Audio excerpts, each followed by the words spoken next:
My 28M girlfriend 26F humiliated me at my mom's birthday party. Her reaction to what I did next told me everything I needed to know. Long post ahead, but I need to give you the full picture.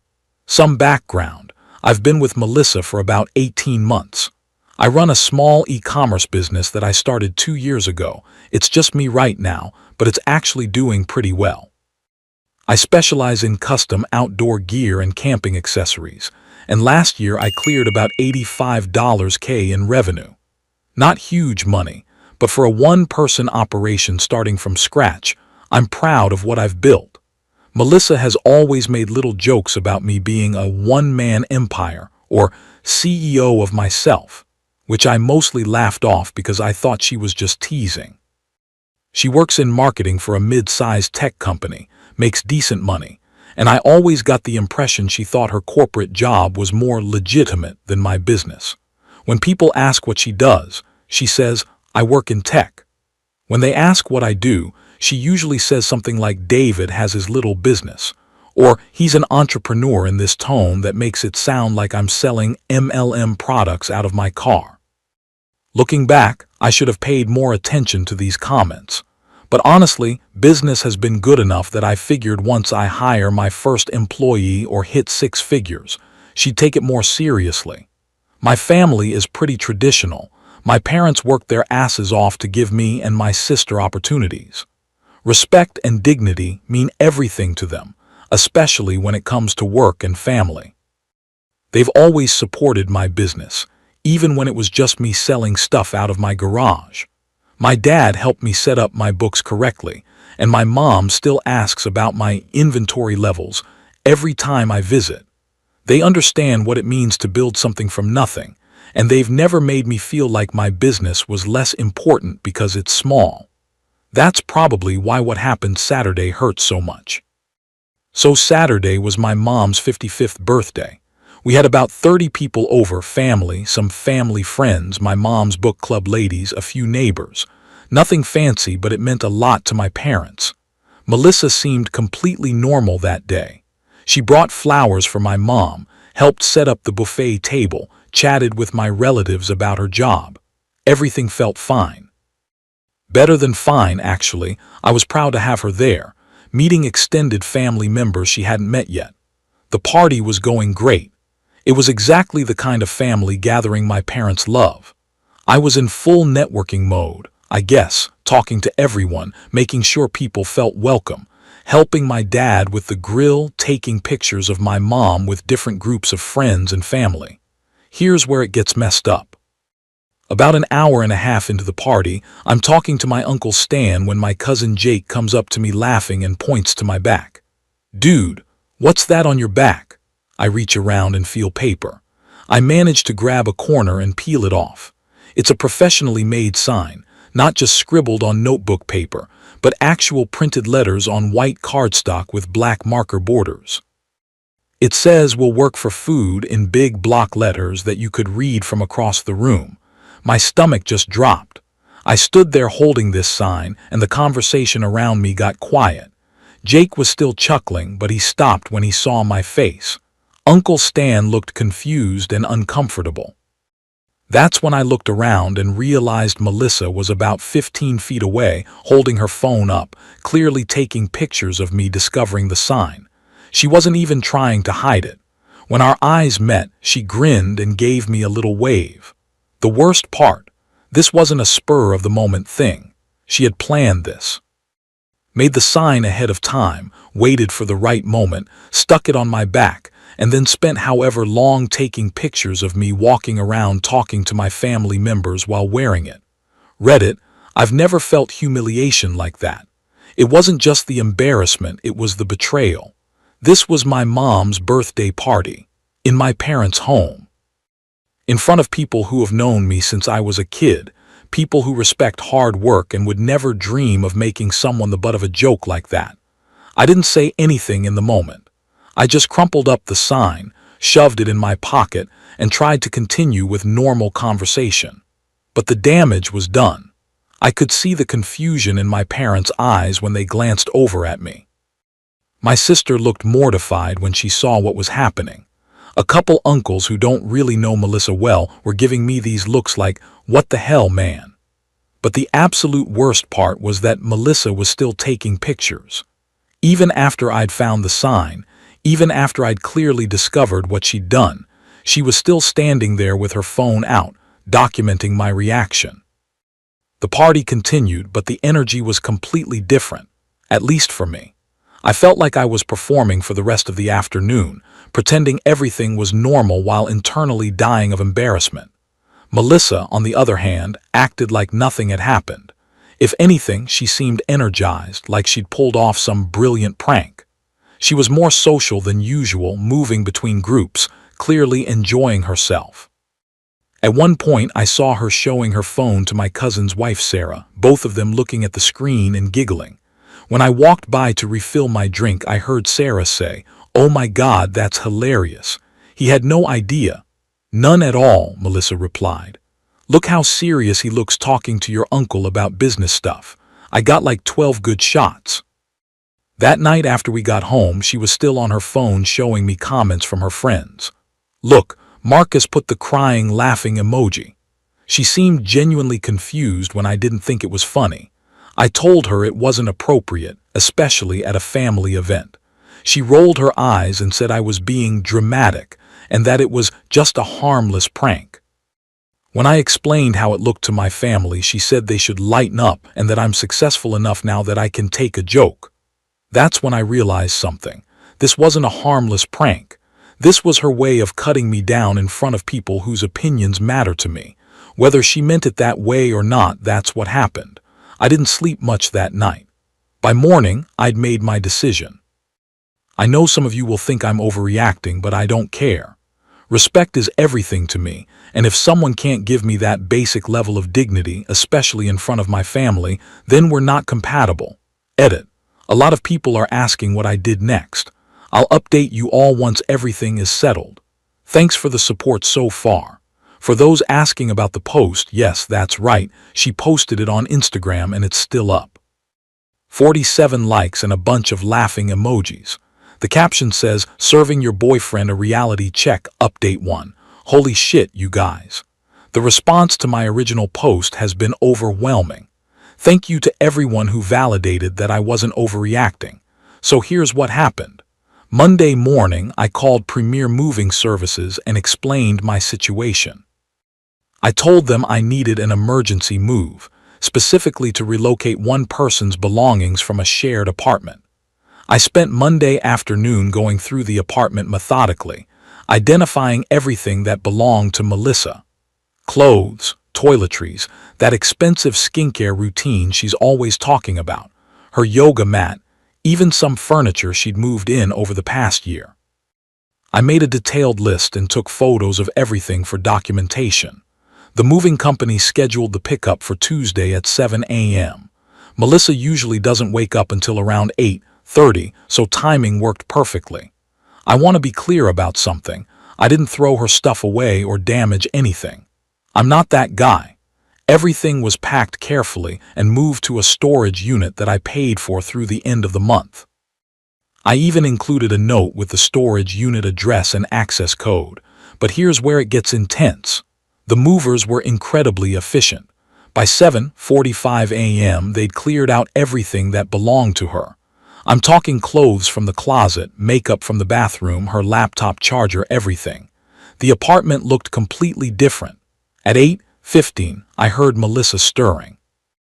I was sitting at the kitchen table with my coffee, going through emails like any normal morning. She stumbled to the bathroom first, still half asleep. Then I heard, "What the hell, where's my stuff?" She came out to the living room and just stood there looking around. The realization hit her in stages. First confusion, then panic, then this look of complete disbelief. "David, where are my things? Where's my dresser? Where are my clothes?" I stayed calm. "Your belongings have been moved to a storage unit. Here's the address and the access code." I handed her the note I'd prepared. The reaction was immediate and explosive. She started screaming about how I couldn't just throw her out and demanding to know what moving company I used. When I told her I wasn't required to give her that information, she threatened to call the police. "Go ahead," I said. You'll find that everything was handled legally. You're not on the lease, you don't pay rent, and I documented everything that was moved.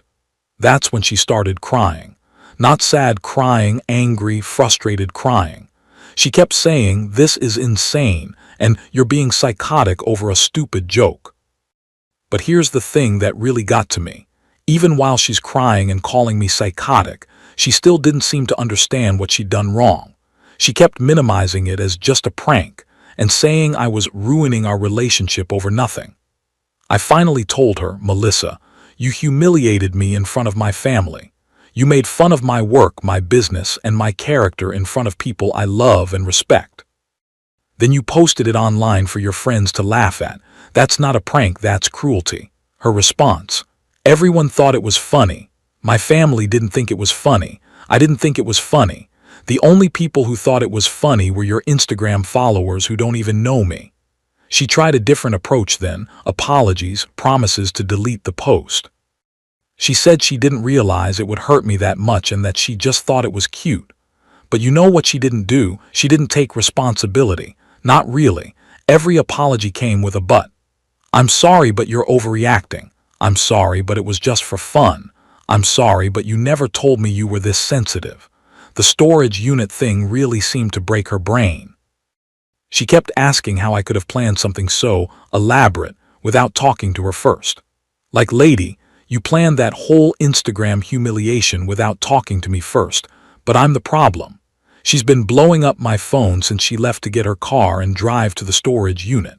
Apparently seeing all her stuff in boxes really drove the point home that this is serious. The messages have gone from angry to sad to angry again. She's called me everything from controlling to vindictive to emotionally abusive. She's also apparently told our mutual friends that I kicked her out with no warning over a harmless joke. But here's what's interesting. She's also been posting Instagram stories all day about toxic masculinity and men who can't take a joke. The cognitive dissonance is real. I'm honestly relieved. Her reaction to consequences for her actions has shown me exactly who she is. The fact that she still can't understand why what she did was wrong tells me everything I need to know about her character. Edit. To address some common questions. Yes, I'm sure this is what I want. The moving company thing might seem extreme, but I wanted her to understand that actions have consequences. The Instagram post is still up. She hasn't deleted it despite promising to. My sister just texted me. Apparently Melissa called her asking for my mom's number because she wants to explain her side to my family. My sister told her no and asked her not to contact our family again. The audacity is unreal. Update 2. I cannot believe I'm writing this update.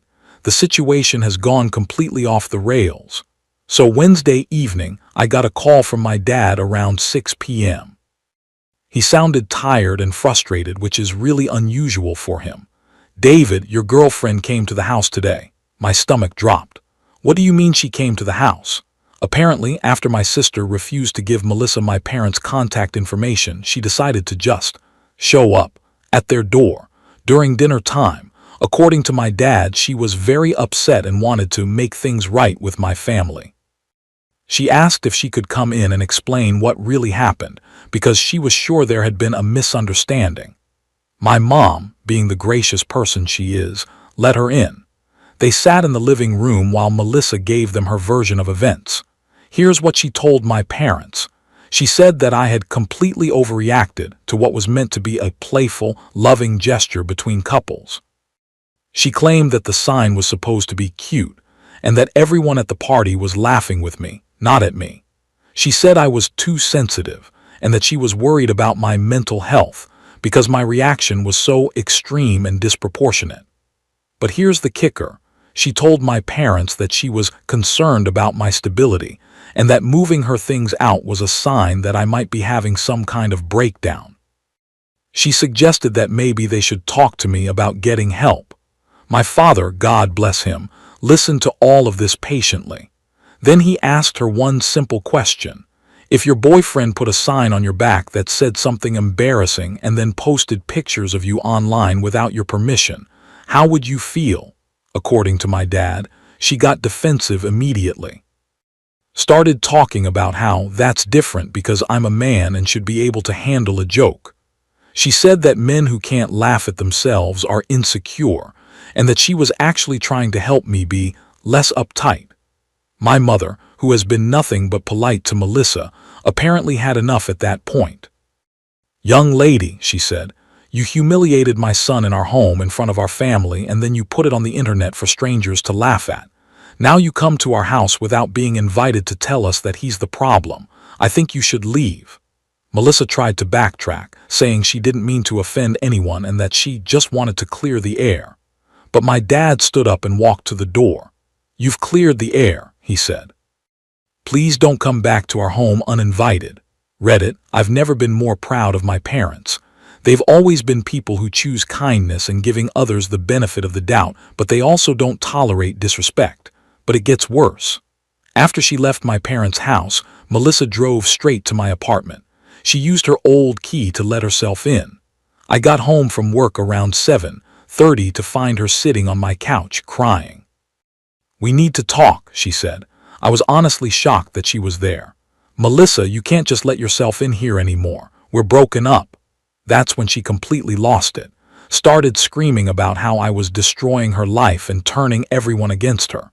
She said that I was being cruel and manipulative, and that the moving company thing was financial abuse because now she had to pay storage fees. I stayed calm and told her she needed to leave immediately. I also asked for her key back. She refused, said she wouldn't leave until we worked this out like adults. She kept saying that relationships require compromise and that I was being stubborn by not accepting her apology. Here's the thing that really bothered me. She was talking about her apology like it was some generous gift she was offering me. Like I should be grateful that she was willing to say sorry for humiliating me. I told her, "Melissa, you showed up at my parents' house uninvited after my sister specifically told you not to contact our family. You let yourself into my apartment without permission. You're not apologizing, you're escalating."